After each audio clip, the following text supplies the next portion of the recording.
We have fire. It is not even 8:30 in the morning and I'm on coffee number 2. That's just how today's going.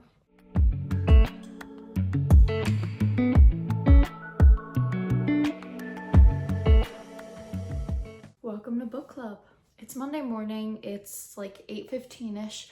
I just got back from hot yoga, showered, ate breakfast, on coffee number 2, and I'm ready to talk about books. Today we're diving into the 7 books that I read in March. Why am I spinning? Bye. March was a fantastic reading month for me in comparison to February, January, December. They weren't that great. I don't know what got into me. I truly don't. If you're losing that spark of reading, if you are not finding yourself gravitating towards books, you're watching too much TV, I get it. I get it. Trust me, I get it. I have some things for you. First, I am hosting a challenge over on my TikTok and my Instagram. I'm a mess today. Oh my God, there's stuff all over me. I'm running a challenge called 75 Booked. It's exactly what it sounds like. It's the reader's version of 75 Hard. The rules are very simple. You do 2 45-minute reading sessions per day. You log it all, whether that's in a physical journal, on an app. I've been using the app Bookly since literally yesterday, so I can't really verify if that's a great way to track it, but I'm liking it so far. You have to finish a full water bottle, doesn't matter what size, during each reading session, and no spending money on books. I think oddly enough that rule is the one that is scaring people away the most. Just use the library, guys. Like literally just go to the library. Like come on, we need to be supporting the libraries now more than ever. So lock in. Another thing I want to mention is I host a podcast with my best friend. We're both big readers, and we release episodes every single Friday at 6 a.m. It's called Let's Talk Literature.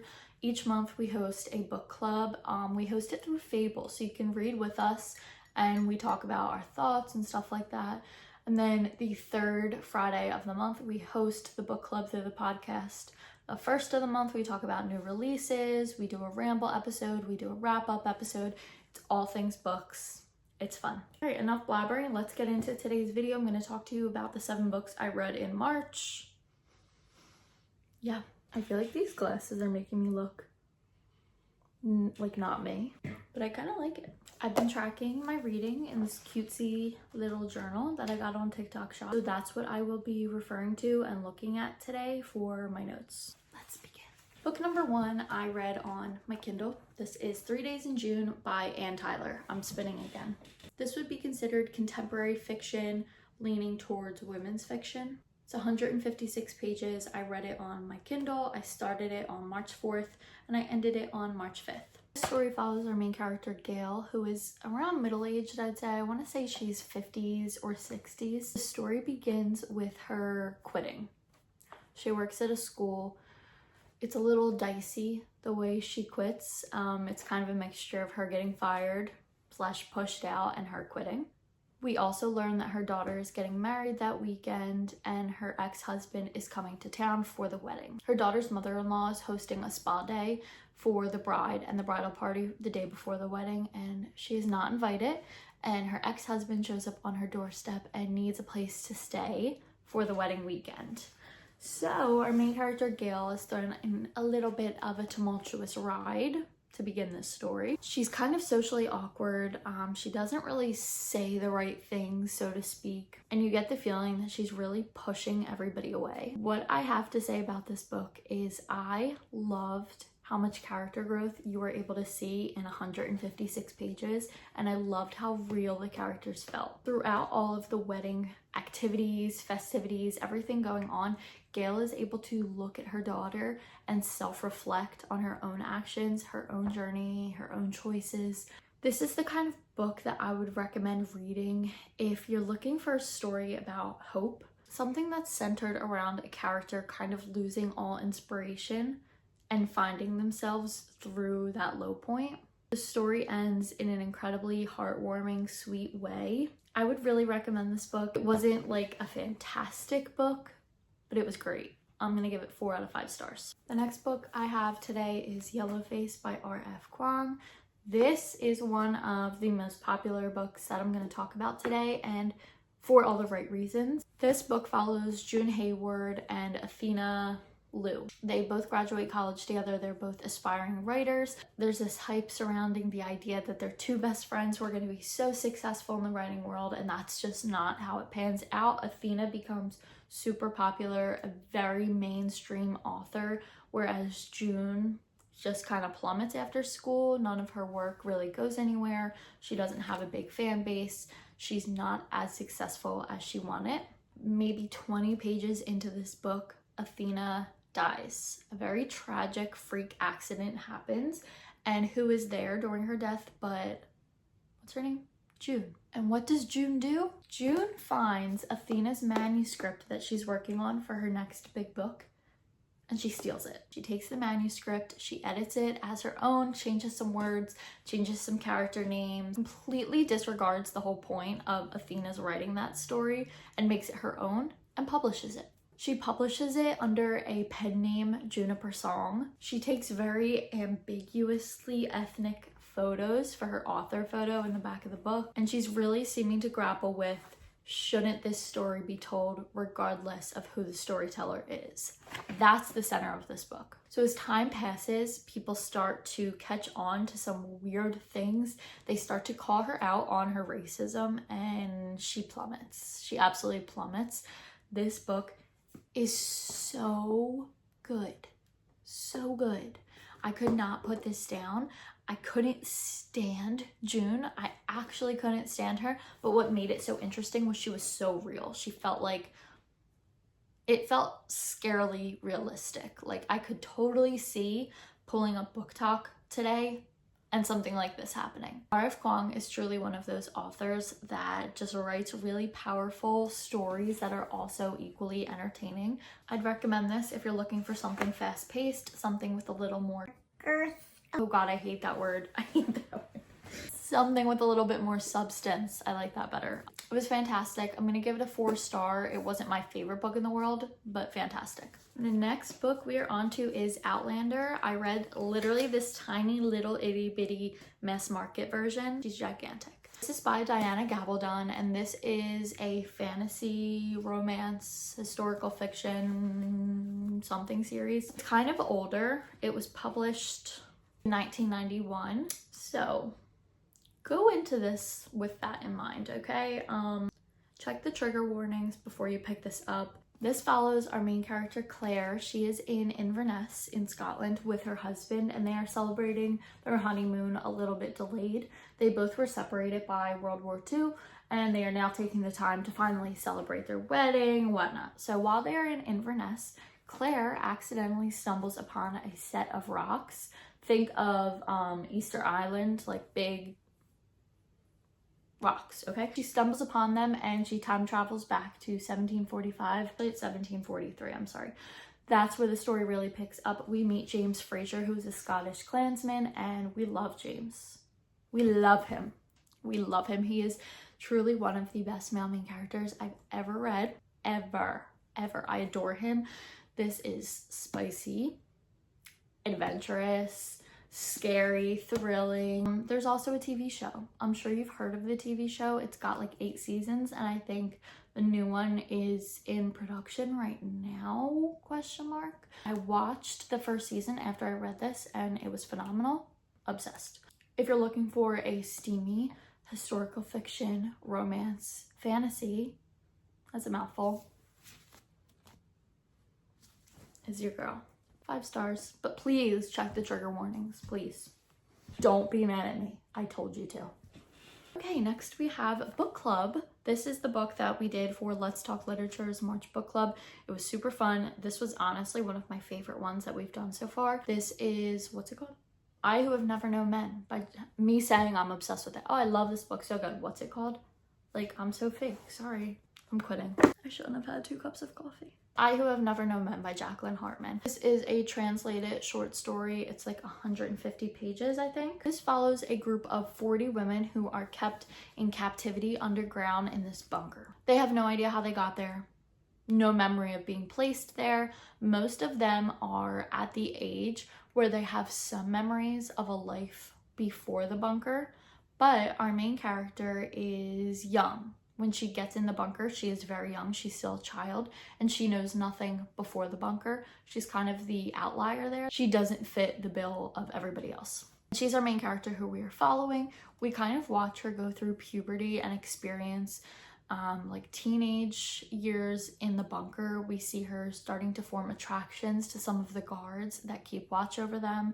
It's very interesting. It starts off dense, it starts off slow, but that is until one day the cage opens up and the women are set free.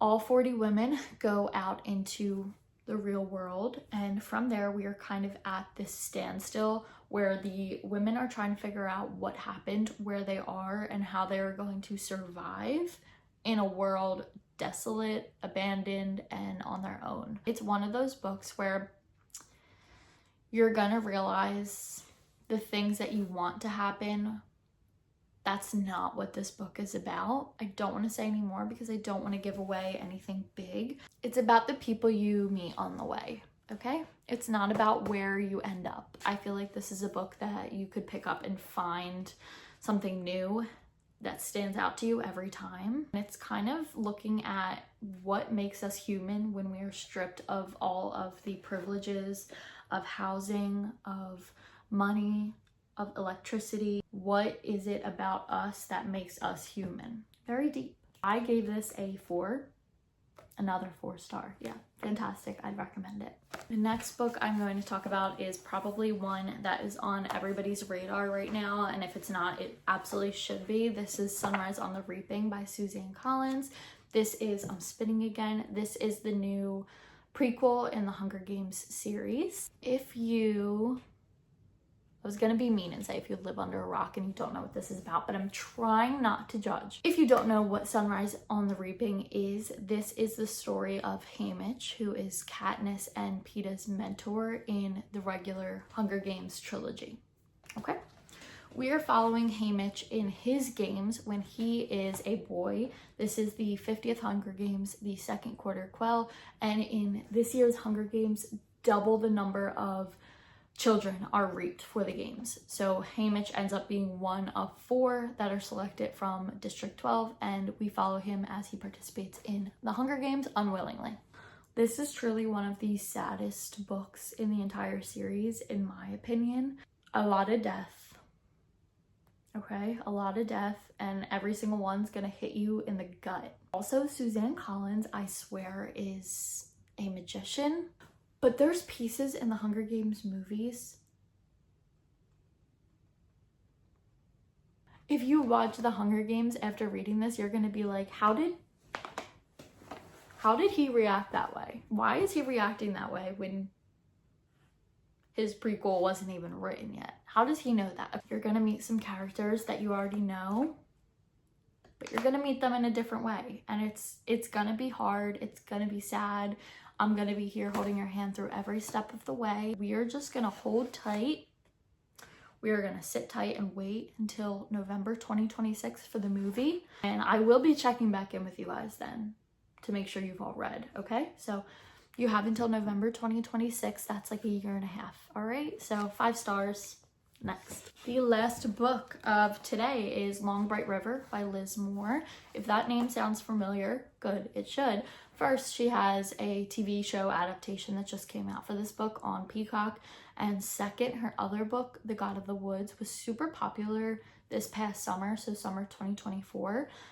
So you might recognize her name from there. But Long Bright River is fantastic. This is a mystery, a detective mystery, taking place in Philadelphia, specifically in Kensington. If you're unfamiliar with Philadelphia, Kensington is a neighborhood in Philly that is very much affected by the opioid crisis, and our main character is a cop who patrols Kensington. She also grew up in the area, and she grew up with family members who were affected by the opioid crisis. So with our main character, we get the perspective of her working for the social justice system, and then her also having connections to people who are directly impacted by the opioid crisis. That felt like a mouthful. The story follows our main character, who is investigating a string of what the city is calling overdoses, but she's a little skeptical of these deaths. The victims are all women around the same age, and she's a little skeptical that this isn't overdose, this is a string of murders. While she is trying to kind of get people to open their eyes and investigate what is happening in the city, she also is looking for her sister who is missing. Her sister lives on the streets in Kensington. They're pretty much estranged at this point, and she's able to keep an eye on her while she's at work, while she patrols Kensington. She's able to see her and make sure she's alive. She hasn't seen her for a few weeks, and so she's starting to try to investigate what happened to her. It's honestly a fantastic book. It's a really good essay basically on the inequality of the social justice system and how they use their position to make themselves more powerful and make the impoverished less empowered. Like that. It's a really great mystery. It's very important and the messaging behind it is great, but at the end of the day, it's truly a very entertaining book. And I started watching the TV show this weekend and it's fantastic. So I highly recommend picking that up if you are a mystery kind of person. It was fantastic. 5 stars. I'm realizing I had nothing below 4 stars for the month of March. I'm hoping that April kind of follows in suit. I am reading a lot so far. It's actually not even April yet while I'm recording this. It's still March. It's March 31st, question mark. It's the last day of March. I started a new book 2 days ago, but I won't talk about it yet. I'll save it for another video. I'm not sure why I'm still talking. I am planning on reading a lot in April because of 75 Booked. It's keeping me on track. I'm using Bookly to track it. I made a post about that over on my TikTok about like how to use it and what features work well with tracking your reading sessions. If you're interested, join me.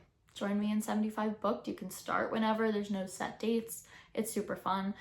Look out for podcast episodes on Fridays at 6 a.m. This week will be a April new release episode where we talk about all the new books coming out this month that we're excited for. That wraps up today's video. Thank you guys for watching and for dealing with me after 2 cups of coffee because I'm not okay right now.